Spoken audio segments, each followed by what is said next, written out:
ಈ ತೋಟಗಾರರು ಸುಮಾರು 6 ತಿಂಗಳುಗಳನ್ನು ತೆಗೆದುಕೊಳ್ಳುತ್ತಾರೆ ಮತ್ತು ಉದ್ಯಾನವನ್ನು ತೆರೆಯುವ ಮೊದಲು ಬೃಹತ್ ಯೋಜನೆಯನ್ನು ಮಾಡಲಾಗುತ್ತದೆ. ಇಲ್ಲಿಗೆ ಬಂದ ಪ್ರವಾಸಿಗರು ಉದ್ಯಾನವನ್ನು ನೋಡಲು ತುಂಬಾ ಸಂತೋಷಪಡುತ್ತಾರೆ. ಅವರ ಅಭಿವ್ಯಕ್ತಿಗಳಿಂದ ನೀವು ಮಾಡಬಹುದು. ಅವರು ಈ ಟುಲಿಪ್ಗಳ ಬಣ್ಣಗಳ ಸಮುದ್ರವನ್ನು ನೋಡುತ್ತಿರುವಾಗ ಒಟ್ಟಿನಲ್ಲಿ ಅದೊಂದು ವಿಭಿನ್ನ ಅನುಭವ. ಈ ಉದ್ಯಾನವನ್ನು ಮಾಡಲು ನಾವು ಪಟ್ಟ ಶ್ರಮಕ್ಕೆ ನಮ್ಮ ಪ್ರೋತ್ಸಾಹ ಎಂದು ಈ ಪ್ರವಾಸಿಗರು ವ್ಯಕ್ತಪಡಿಸುತ್ತಾರೆ.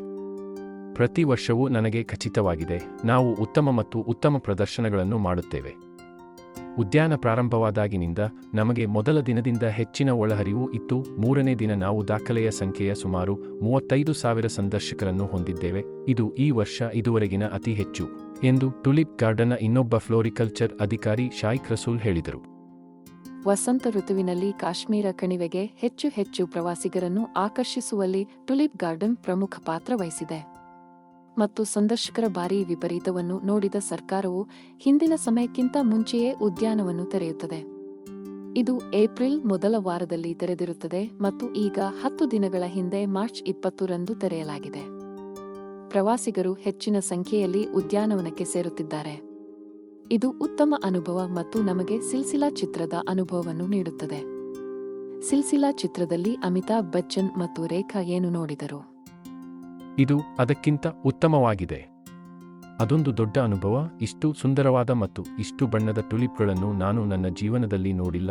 ನಾವು ಅವುಗಳನ್ನು ಟಿವಿಯಲ್ಲಿ ಮಾತ್ರ ನೋಡಿದ್ದೇವೆ ಮತ್ತು ಈಗ ಅವುಗಳನ್ನು ನೇರವಾಗಿ ನೋಡಿದ್ದೇವೆ. ಕಾಶ್ಮೀರವು ನಿಜವಾದ ಸ್ವರ್ಗವಾಗಿದೆ ಮತ್ತು ವಸಂತಕಾಲದಲ್ಲಿ ಪ್ರತಿಯೊಬ್ಬರೂ ಕಣಿವೆಗೆ ಭೇಟಿ ನೀಡಬೇಕು ಎಂದು ಪ್ರವಾಸಿ ಶಿಖಾ ಹೇಳಿದರು.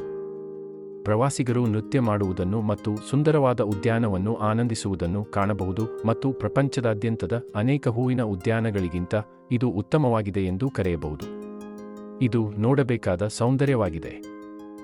ನಾನು ದುಬೈನಿಂದ ಹಿಂತಿರುಗಿದ್ದೇನೆ ಮತ್ತು ನಾನು ಪವಾಡ ಉದ್ಯಾನವನ್ನು ನೋಡಿದೆ, ಆದರೆ ನಮ್ಮದೇ ಆದ ಟುಲಿಪ್ ಉದ್ಯಾನವು ಕಡಿಮೆ ಇಲ್ಲ ಎಂದು ನಾನು ಭಾವಿಸುತ್ತೇನೆ. ಇಷ್ಟು ಕಷ್ಟಪಟ್ಟು ಅದನ್ನು ಸುಂದರವಾಗಿ ಮಾಡಿ ಅಲಂಕರಿಸಿದ್ದಾರೆ. ಪ್ರತಿಯೊಬ್ಬರೂ ಇಲ್ಲಿಗೆ ಬಂದು ಸೌಂದರ್ಯವನ್ನು ಆನಂದಿಸಬೇಕೆಂದು ನಾನು ಬಯಸುತ್ತೇನೆ. ನಾವು ಚಲನಚಿತ್ರಗಳಲ್ಲಿ ನೋಡಿದ್ದಕ್ಕಿಂತ ಇದು ತುಂಬಾ ಉತ್ತಮವಾಗಿದೆ. ಇದೊಂದು ಉತ್ತಮ ಸ್ಥಳವಾಗಿದ್ದು ಎಲ್ಲರೂ ಇಲ್ಲಿಗೆ ಭೇಟಿ ನೀಡಬೇಕೆಂದು ನಾನು ಬಯಸುತ್ತೇನೆ ಎಂದು ಪ್ರವಾಸಿಗರಾದ ಹರ್ಷ ಹೇಳಿದರು. ಉದ್ಯಾನವನವು ಪ್ರವಾಸಿಗರಿಗೆ ಏಪ್ರಿಲ್ ತಿಂಗಳು ಪೂರ್ತಿ ತೆರೆದಿರುತ್ತದೆ. ಇದು BHI ಕನ್ನಡ ವಾಹಿನಿ. ದಯವಿಟ್ಟು ಲೈಕ್ ಮಾಡಿ ಮತ್ತು ಚಂದಾದಾರರಾಗಿ. ಎಲ್ಲರಿಗೂ ಧನ್ಯವಾದಗಳು.